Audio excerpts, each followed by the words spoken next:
Today on the Matt Walsh Show, an official in California votes to ban outdoor dining and then immediately goes to eat at a restaurant outdoors. We have gotten used to this sort of hypocrisy from our rulers, but we should not be used to it. So we'll talk about that today. Also, 5 headlines, including controversy over a restaurant owner who scolded his patrons for twerking in his restaurant.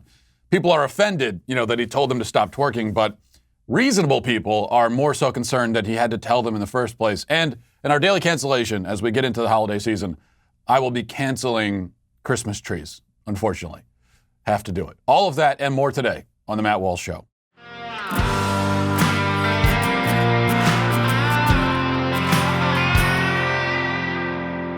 Well, we all like to complain. I know I do in general. Well, just in general, I like to complain, but if you haven't noticed. But we like to complain, especially as conservatives, about the fact that so many companies out there, a lot of the companies that we, let's be honest, give our money to, patronize, are not on our side and are working against us in the culture.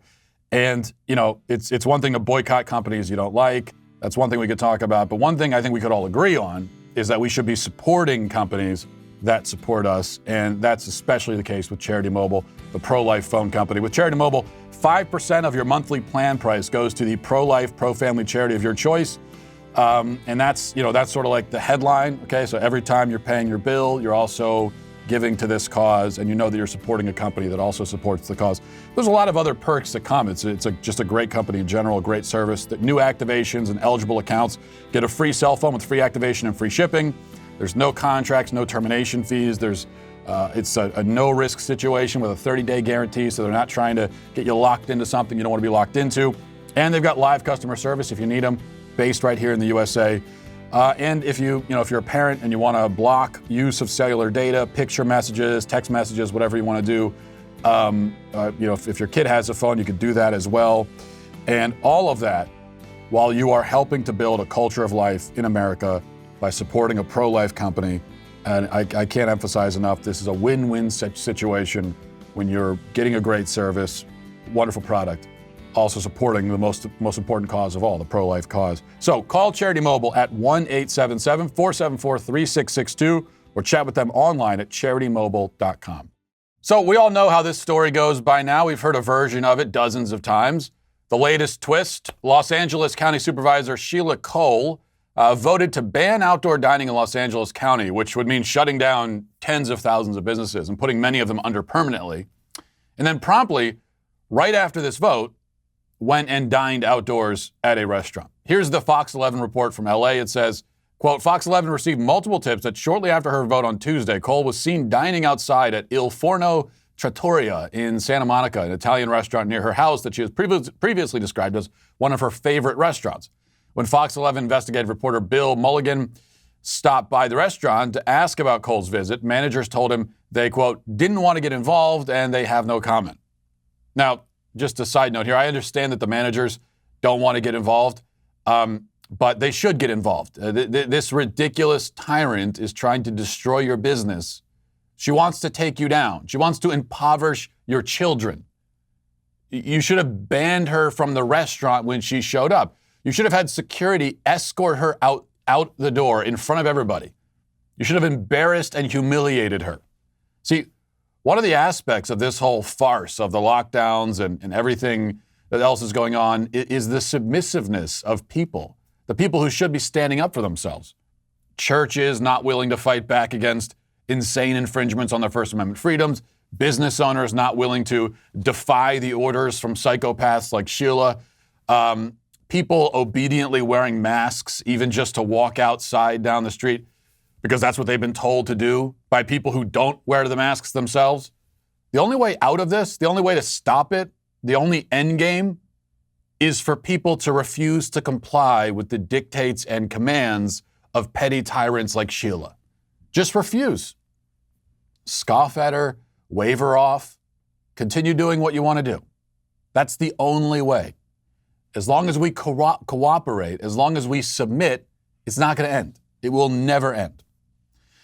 All right, back to the article. It says, during Tuesday's LA County Board of Supervisors meeting, Cole referred to outside dining as a most dangerous situation over what she described as a risk of tables of unmasked patrons potentially exposing their servers to the coronavirus. She says, this is a very serious health emergency, and we must take it seriously. The servers are not protected from us, and they're not protected from their other tables that they're serving at that particular time, plus all the hours in which they're working. Cole went on to vote in support of restricting outdoor dining in Los Angeles County, which passed by a 3-2 margin of the Board of Supervisors. Cole's visit to the restaurant came before the outdoor dining ban took effect Wednesday evening, but her decision is likely to draw criticism from those who have grown frustrated with elected officials taking a hypocritical approach to what they have preached. As Cole dined at the restaurant a mere hours after she said doing such a thing would be unsafe and would contribute to the surge in COVID-19 cases.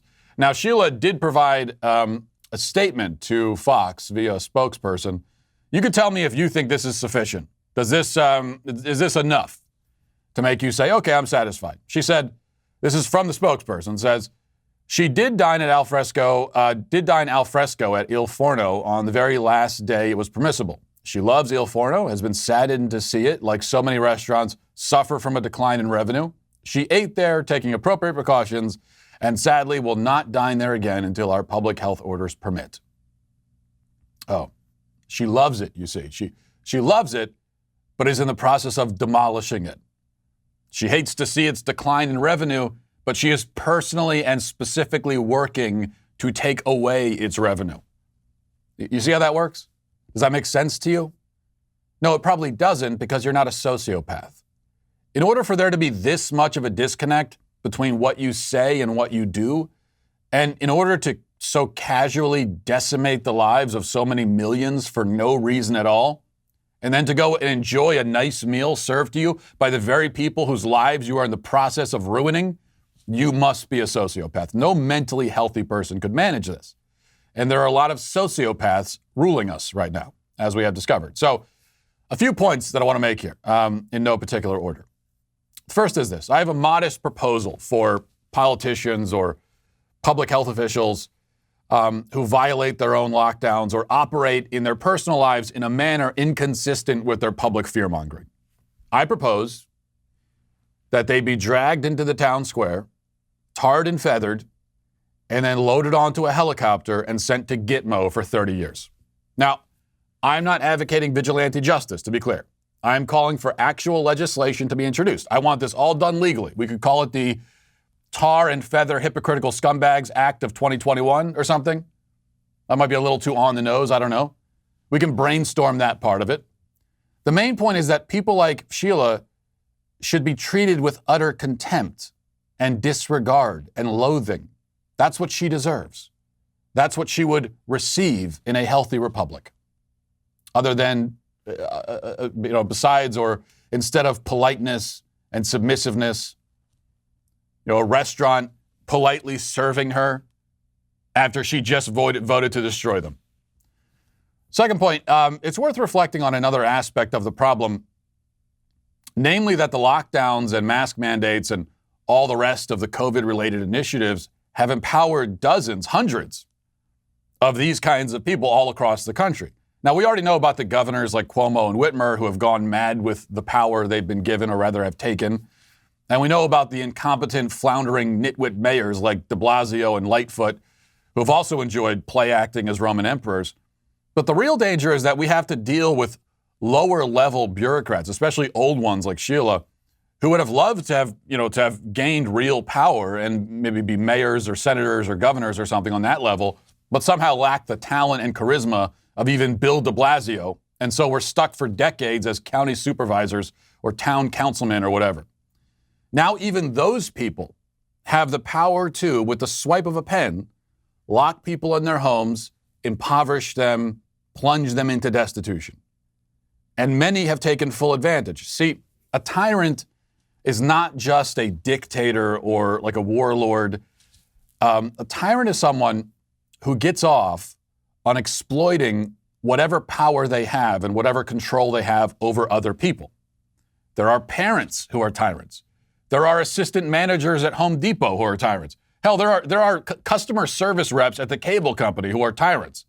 They have a little bit of power and control over you when you call the company and they're manning the phones and they answer, and they're going to use it. Whatever little power they have, they're going to use it to make your life miserable because that makes them feel better. We've all dealt with people like this. They are tyrants just on the smallest imaginable scale because that's as far as they've been able to go. The problem now is that a lot of low-scale tyrants have been given way more power than they were ever supposed to have. They've been given real power over your life. And now we're all paying the price for it. Third, final point, and this has been explained many times and shouldn't need to be explained at all because I think it's rather obvious, but I will explain it because there are still many people who are confused on this point. When we talk about politicians or public officials not practicing what they preach when it comes to COVID, we're not playing a game of gotcha. Okay, that's not the point. We're not going for a ticky-tacky, hair-splitting sort of thing here. The point is that if they really believe what they say, they wouldn't even be tempted to act in a way that's inconsistent with what they say.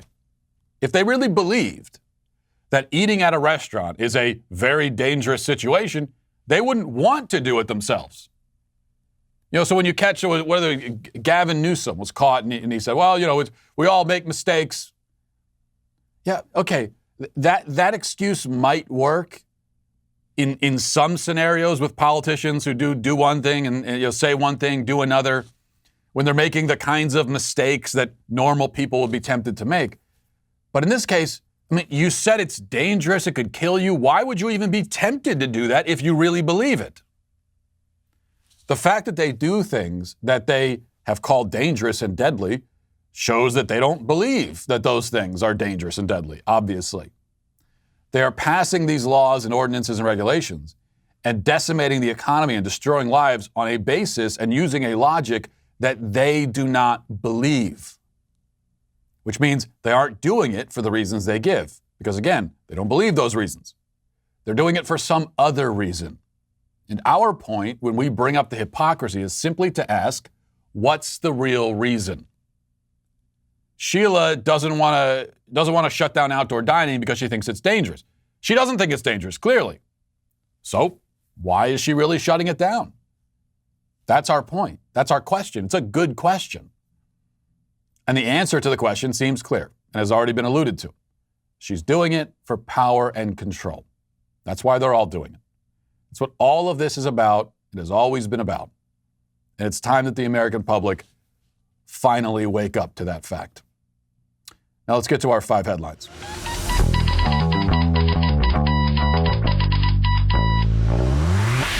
So we'll start with this from the Daily Wire, and kind of we were just talking about people cooperating with these mandates when they shouldn't be. This has especially been the case with churches. And it says, police blocked congregants from attending a drive-in church service at a church in rural Manitoba, Canada on Sunday morning. As depicted in a Facebook video, which we'll play for you in a second, police blocked cars from entering the parking lot of the Church of God Steinbach, forcing them to line up on the adjacent street to listen to senior pastor Heinrich Hildebrandt preach from over a loudspeaker. Hildebrandt preached, God has given us the right to worship him together, and he wants to see his people united. It seems like we're living in a different Canada. It's very heartbreaking to be. The Church of God at Steinbach, which is about 40 miles southeast of Winnipeg, was fined $5,000 last week for holding services in defiance of what Hildebrandt describes as draconian and unconstitutional orders. So there's a Facebook live stream that one of the congregants recorded and showing the police presence and how the congregants were forced to line up on the street to listen. And we'll play a little bit of that for right now. Watch this. Good morning. Thank you for joining us this morning. As you can see, the police have decided to not allow us to have service this morning. We have speakers set up and are playing songs. I'm not sure if you can hear me. It's quite loud right here. But just showing you what's going on. Police have showed up in droves to decide that they're not going to let us have service this morning in glorious and free Canada. Can you believe it? Look at this. Look at this. We've got media, we've got police on site, lots and lots of police here today. Yeah, that's if you couldn't see the video there, I mean, it's just an absurd spectacle where the cars are lined up on the street, and you've got the pastor in the parking lot shouting to them through a loudspeaker because they weren't allowed to go into the parking lot just for a drive-in service. If you've been to a drive-in service, it's just you're in your car in a parking lot. How could you possibly be spreading a virus? But even that was not allowed. Now, this church, though, okay, this church in Canada, this is a good example of the opposite of what I was talking about before. Okay, there are a lot of people submissively going along with it, a lot of churches, but here's a church that's not. They've already been fined, and they're still going forward and doing whatever they can to still meet and worship and pray together. But so many churches across America, Canada, across the West, the government showed up and said, "Oh, we're not going to let you. Tell you what, we've just decided to take your First Amendment rights away. We've decided that you're not essential anymore, and because we've called you, that's the back door apparently that we're allowed to exploit in order to take your First Amendment rights away. Is all we can do is okay." We could take your First Amendment rights away, but first we just have to declare you non-essential. And then as soon as we do that, you no longer get First Amendment rights. Now, even though, as far as I'm aware, in the First Amendment, it doesn't say anything about this only applies to people the government deems essential. This goes for everybody. But for so many churches, the government came and said that, and they said, okay, if you say so, and they went home. Pastors, bishops, leaders of the church. And now here we are, begging for the courts to bail us out. And maybe they will. The Supreme Court had the case up in New York, found that those that New York didn't have the authority to shut down the churches like it had, and that's good. But what a pitiful sight it is that we as Christians in a free country with the First Amendment, this is what we're reduced to. Sitting here and just begging, Supreme Court, please bail us out. What should have happened from the very beginning is that the government says, oh, you're not essential, you can't gather, you can't exercise your First Amendment rights. And what should have happened is everyone listens to that and says, oh, is that your opinion? Okay, well, good, thanks for sharing. And then you just go to church and continue on what you're doing. Completely ignoring it. If they want to go in, arrest everybody, cart the little old ladies out of church, put them in jail, they can do that. If that's the level they want to take this to. We didn't even try to call their bluff. Let's go here. Number 2, article from Eater.com says, over the weekend, Dallas newcomer True Kitchen and Cocktails, as a restaurant, was at the center of a social media firestorm after video of the restaurant's owner ranting about the ills of twerking went viral on social media. The video posted to Twitter by user, doesn't matter the user's name, depicts a person who looks a whole lot like True Kitchen owner Kevin Kelly throwing a massive fit over a group of women. I'm reading from the article. This is obviously, there's a lot of editorializing in the way that in the tone of this article. Throwing a, quote, massive fit over a group of women who were reportedly twerking to the music played by the restaurant's DJ. According to one source, the song that spurred the incident was Dallas rapper Lil Roni Mother F's Circle. That's the name of the rapper, I think. Lil Roni Mother F's. I'm sure his music is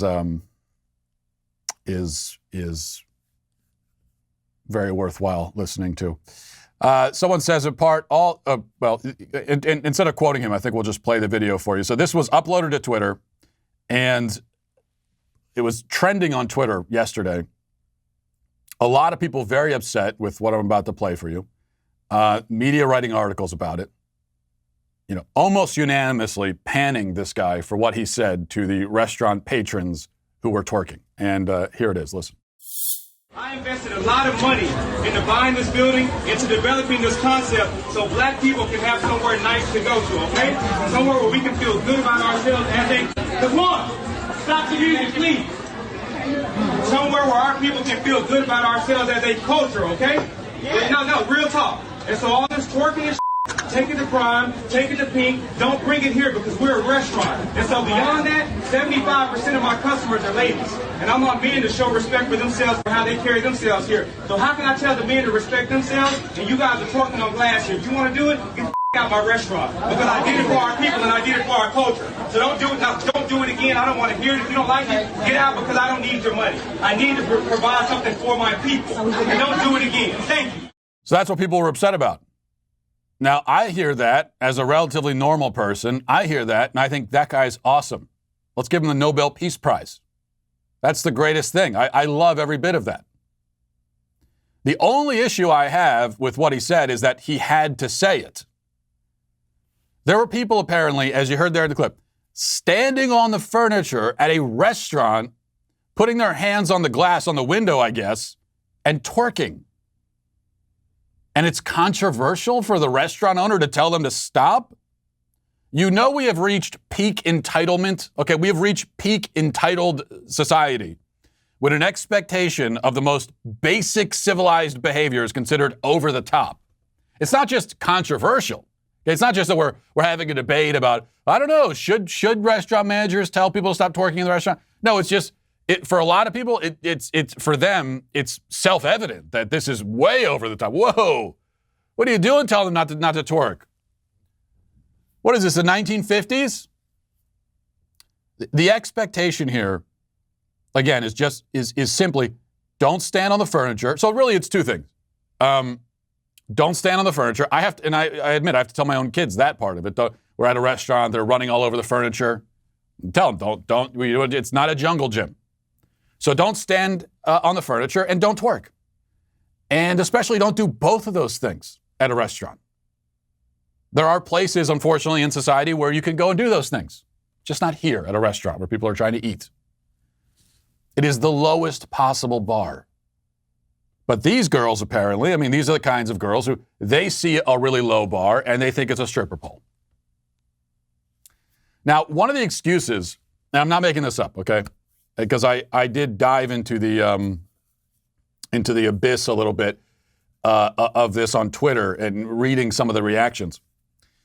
And the one excuse that kept coming up over and over again is that really this is the restaurant owner's fault because he was playing music, like he was playing club music.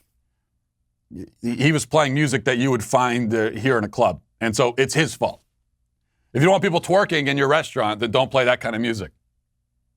As if, so you hear a certain song and that gives you the right and permission to just twerk no matter where you are? Like if you're in a funeral procession and someone drives by and they're playing that song, you just start twerking at the funeral? Hey, I heard the song. What do you want me to do? And then people also took issue with not just that he was telling the patrons not to twerk, but that he said that women are disrespecting themselves by behaving this way and degrading themselves. And of course, these days you can't say that. No. But he's exactly right, obviously.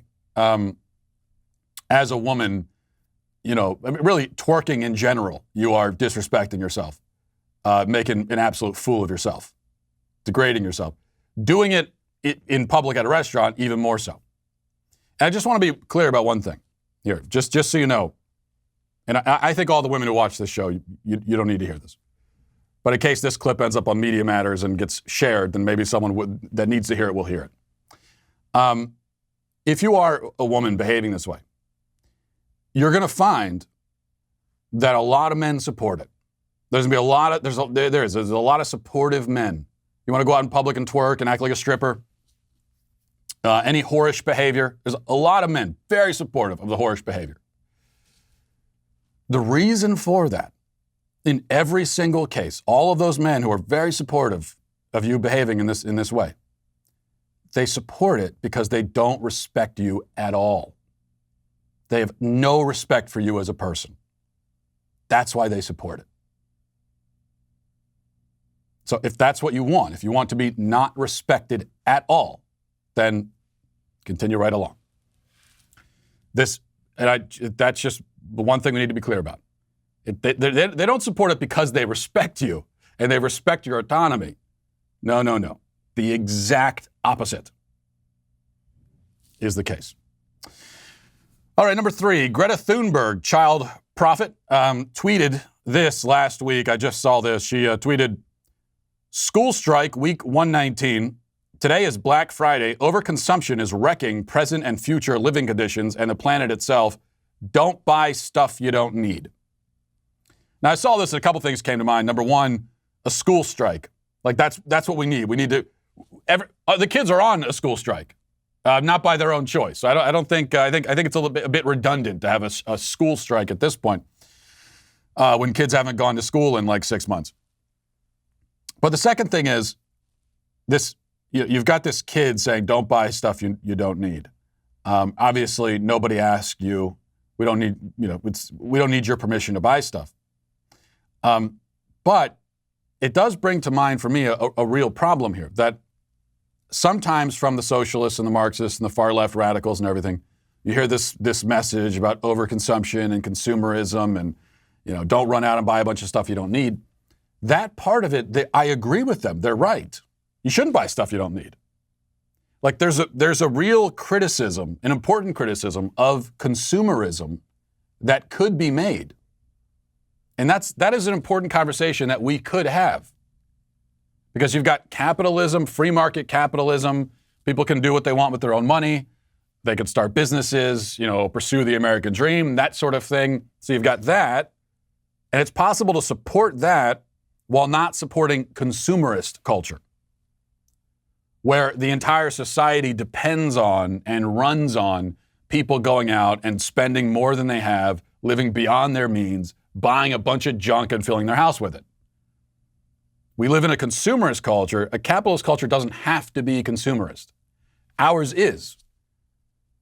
And so we could have a real conversation about that. But the problem is that the socialists, they go from there and they go all the way to, therefore, the government should be in control of the means of production and everything else.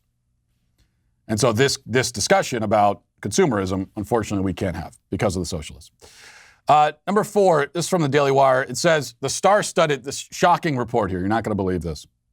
Star-studded Hollywood charity Time's Up, that's the Me Too charity, Time's Up, founded after dozens of women came forward to speak up about sexual harassment, sexual abuse, and even sexual assault, raised more than $3 million last year, according to a New York Post report, but spent most of that on, you guessed it, salaries, not helping the victims at all. It says Time's Up has plenty of A-list backers, ranging from media mogul Oprah Winfrey to Hollywood social justice elites like Brie Larson, Reese Witherspoon, Amy Schumer. But it says, as we get to the New York Post reports, the organization, which is comprised of the Time's Up Foundation and Time's Up Now Incorporated, raised about $3.6 million in 2018, its founding year, but spent $1.4 million on salaries and only $312,000 on the Time's Up Legal Defense Fund for people who have experienced sexual harassment. Altogether, Time's Up spent nearly 40% of its income on salaries. Another additional $150,000 went to conferences and retreats. So even of the little bit of money that actually went ostensibly towards the goal of the organization, a lot of that was squandered as well on nonsense. And this brings to mind the whole thing about how every movement eventually becomes a racket. The only difference is that with the Me Too movement, it was always a racket. Like it never had that time of being a sincere, useful thing. It was always a racket from the very beginning. 5, finally, a headline from New York Post that says, Kazakhstani bodybuilder marries a sex doll after a whirlwind romance. It says, proving that love is blind and sometimes kooky, a bodybuilder from Kazakhstan has tied the knot with his dearly beloved, a sex doll he dated for 8 months before proposing a year ago. There is a video of their nuptials, which I'm not going to play just on the principle of it. But it says, clad in a black tux and bow tie, Yuri Tolochko is seen planting a gentle kiss on Margot, who appears a bit stiff in her revealing white gown as she clutches a bouquet of flowers and stares into the distance. And this article's so stupid I can't continue to read it, but they did have a wedding ceremony. And somehow family members and friends actually showed up for the wedding ceremony with the sex doll. I think it's pretty obvious that something like this is sort of a publicity stunt. I think mostly a joke, a really weird joke that you've invested way too much time and money in. I think that's mostly what it is. I hope. I'm assuming.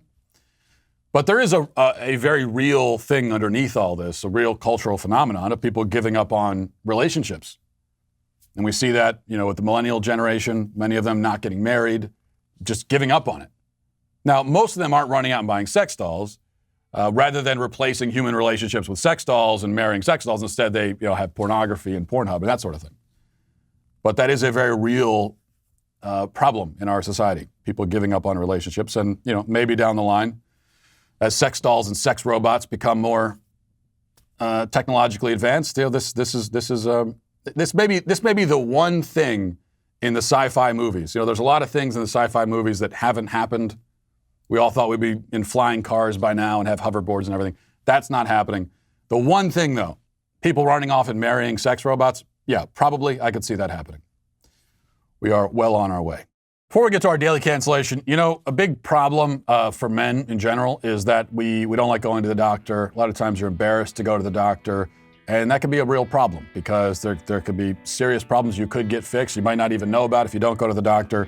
And that's why I want to tell you about new sponsors of the show, forhims.com. Forhims.com, all about men's wellness. If you need help with ED, hair loss, you have a cold, if you're interested in mental health or COVID-19 home tests, whatever it is, Hims is here for you. Through Hims, you can get the prescription medication that treats ED. It's real science, real solutions for ED. And Hims makes all this very easy, easy to do. Hims connects you with a licensed medical professional online who can prescribe FDA-approved prescription medication to treat ED. You get the same active ingredient as that expensive little pill, but without the expensive price tag on top of it. So you're doing it online. You're not spending an arm and a leg. This could cost hundreds of bucks if you had to go through a doctor or pharmacy. Not so with Hims. Hims makes it simple and affordable. There's no embarrassing conversations, no expensive appointments. You just answer a few questions online about your medical history, and a provider will confidentially review it. And so, for anyone who doesn't like going to the doctor, whatever the reason is, this is especially great. Forhims.com. If you don't have to search online for answers anymore, just go to forhims.com. Try Hims today by starting out with a free online visit. Go to forhims.com/Matt for your free visit. That's forhims.com/Matt, forhims.com/Matt. Prescription products are subject to medical provider approval and require an online consultation with a medical provider who will determine if a prescription is appropriate. You can see the website for details and safety information. Remember, that's forhims.com/Matt. Well, if you're not already a Daily Wire member, now is the time to join, because we've got amazing stuff we've been telling you about that's right around the corner, starting in the new year, but even before the new year, starting this Friday, December 4th. The Michael Knowles Show is going 5 days a week with more content for our members to enjoy. We're adding the entire PragerU catalog to dailywire.com by the end of the year. We've already uploaded all of PragerU's 5-minute videos, the Candace Owens Show from PragerU, and Michael Knowles' book club. So all that is there. More to come, and you become a member. You're going to be able to take advantage of that. Early next year, Candace Owens is also joining the Daily Wire here in Nashville, where she'll be launching a brand new Daily Wire show in front of a live studio audience. We're building a new investigative journalism team. We've got feature films coming out. We're doing a lot of stuff. And all of this means you can go outside the narrative and come over to dailywire.com/subscribe. One other thing, if you haven't already ordered them, you can check out our Daily Wire Christmas ornaments. All of us Daily Wire hosts, plus God King Jeremy Boring, are Santa's adorable elves made out of painted metal. I'm being forced to tell you about this. It's on the sheet of paper. But it would not be here's all I'll say. I was converted into an adorable Christmas elf and made into an ornament to hang on a Christmas tree without my approval. I did not consent to this. Okay? I did not consent to being an adorable Christmas elf. At no point did anyone call me up. Or they could even come into the studio and say, hey, do you want to be an adorable Christmas elf? We're making these ornaments. Do you want to be one? If they'd asked me, I would have said, no. Thanks for asking, no. So just know when you buy these ornaments, you are buying them and putting me on your tree against my consent. But you can text Christmas to 83400 to get your tree decorated. They're going fast, so get yours now. That's Christmas to 83400. And on that note, let's get to our daily cancellation. Now, today for our daily cancellation, now that Christmas season has officially, or rather unofficially begun, officially the Christmas season actually starts on Christmas. I don't know if you knew that. I'm going to take a bold step that will only shock and offend you until you realize that I come not as your oppressor, but as your liberator. I seek to free you and free all of us, once and for all, from the tyranny of Christmas trees. Christmas trees are canceled. This madness has gone on for long enough. I'm drawing the line in the sand right now. No more Christmas trees. We are done with Christmas trees. Now, it may come as a surprise, but the early Christians never thought to cut down a tree and put it in their house for 3 weeks as part of their Christmas celebration. One could only imagine how the conversation would have went had anyone suggested something like that. Hey, it's almost Christmas. What do you say we go and chop down that perfectly healthy tree out there, drag it inside, and watch it slowly die? It'll be so festive. The idea probably would not have been warmly received. And that's why nobody had a Christmas tree until some depraved lunatic in Germany, as always, in the 19th century decided that there weren't enough distracting hassles associated with the holiday and came up with this idea. And it was the worst thing anyone had done related to Christmas since St. Nick started the whole gift-giving thing, which is another problem in of itself. Now, admittedly, this history of Christmas and its traditions may not be entirely technically accurate, but that's not the point. The point is that we are all burdening ourselves with this demented custom for no reason. So there are, of course, two ways to approach the problem of obtaining, transporting, and erecting a tree inside your living room. This, again, is a problem of our own making. It's like if we're all stressed out about how to capture a squirrel from the forest and train it to do jumping jacks. The most stress-free way of doing that is to not do it because it's bizarre and pointless. And there are a million better ways to spend your time. But as far as trees go, you have two options, right? You can go out and buy a real tree, or you can purchase an imposter, a fake tree, an avatar of a tree. The problem with the fake tree is that it's a fake tree. It's expensive and clunky. It doesn't actually look anything like a real tree, much less does it smell like one. So it's always awkward when you go to someone's house and they have a fake tree and they go, "Doesn't it look real?" No, it doesn't. Have you ever seen a real tree? They're outside. You should go check them out. Because this doesn't look anything like it. See, whatever joy there is to be gained from a Christmas tree, you aren't going to get it from a fake one. A family with a fake tree has given up. They are just checking the tree box, trying to slide by on a technicality. You might as well put a deflated basketball on your porch at Halloween instead of a pumpkin. The stand-in is significantly more depressing than just not having it at all. So that doesn't work. But the real tree is worse.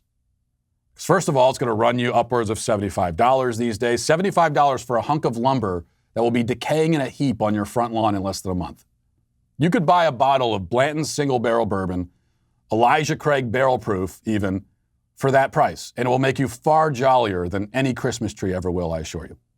So after you've been basically stripped naked and robbed by the Christmas tree salesman, you schlep the thing back to your house, you drag it inside, pine needles falling and dispersing themselves into areas of the house that you won't notice until sometime after Memorial Day. Then begins the process of somehow getting this whole entire actual tree to stand up straight in your house with nothing but a plastic tree stand and a couple of screws keeping it in place. If you do get it to stay in place, it'll inevitably be knocked over multiple times by the dog, the cat, your kids, people and pets getting practically crushed to death left and right. Meanwhile, the thing requires about 19 gallons of water a day just to keep it alive, and barely so. Now you have a half-dead, dried-out chunk of wood in your house with electrical wires draped around it. Maybe next we can develop an Easter tradition where everybody jumps into a pool and plays catch with a toaster plugged into an extension cord. And then what happens as soon as Christmas is over? It's like waking up with a hangover. You look at that thing and all of the joy and spirit is sucked out of it. Now you see it for the giant pile of sticks that it always was, and you just want it out of your house. Literally the day after Christmas, you're looking at your tree with disgust. Everybody does. Or if you have a fake tree, you just put off the hassle of taking it down for months until you finally get around to it, only because you don't want people judging you when they come over for your 4th of July barbecue.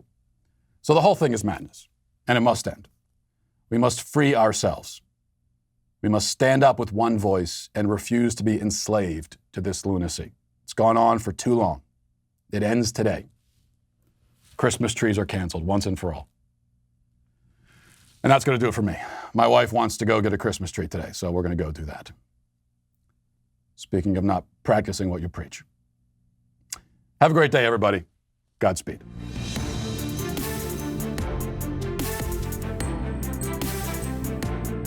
The Matt Walsh Show is produced by Sean Hampton, executive producer Jeremy Boring. Our supervising producers are Mathis Glover and Robert Sterling. Our technical producer is Austin Stevens, edited by Danny D'Amico, and our audio is mixed by Robin Fenderson. The Matt Walsh Show is a Daily Wire production, copyright Daily Wire 2020. A young woman makes history as the first female college football player. An LA health official calls the refusal to wear masks domestic terrorism. And the Trump team presents more evidence of election fraud in Arizona. Check it out on The Michael Knowles Show.